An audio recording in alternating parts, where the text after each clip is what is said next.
wanted to record a quick video to go over insurance coverage and what you can do to reduce your insurance costs on your out-of-state rental properties.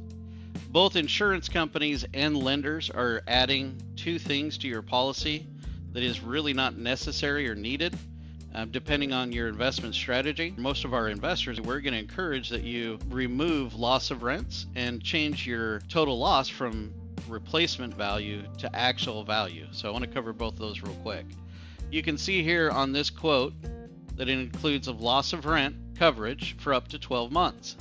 What that means is if your tenant is displaced and cannot be in the property due to some sort of damage to the property, then your insurance company would cover your rents in the meantime. But this does not cover you if the renter just decides to stop paying rent or there's some other issue where the rent is not being paid. This is only in the situation where there is damage, and the damage has to be severe enough to displace the tenant and not allow them to live in the property. As you can probably understand, that's a pretty rare scenario. It does not happen very often.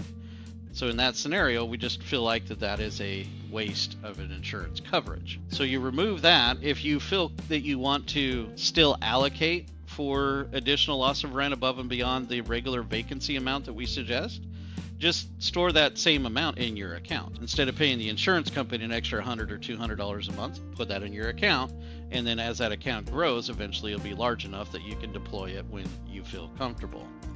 The other thing that we want to cover today is in the case of a total loss. Right now you can see that this policy is written for replacement. This is common. This is what most lenders and insurance companies are going to default to. But what this means is that if there is a total loss on the property, that they're going to literally build this property from the ground up again. So if you have, let's just say, a property that's built in 1900 and every home in that neighborhood is built around that same time frame, now you have a brand new house, 110 years newer than everything in the area. I'm sure you can understand that if you have the only new house, that you're never going to have value out of that property anymore. It's never going to be worth what that same home would be in a neighborhood where they're all new.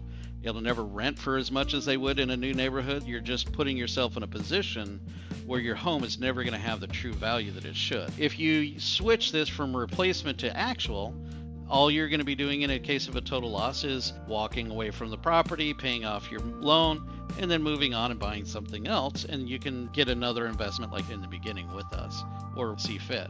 But in that scenario, you don't have a new house in an old neighborhood. If you switch these two things on a policy, it will almost drop in half. So this particular example, this policy was priced out at $679 a month with a $2,500 deductible, or $638 if you wanted to raise your deductible. Once we switch this policy over and drop those, this dropped down to upper 400. So it didn't go quite in half, but dropped it down pretty significantly.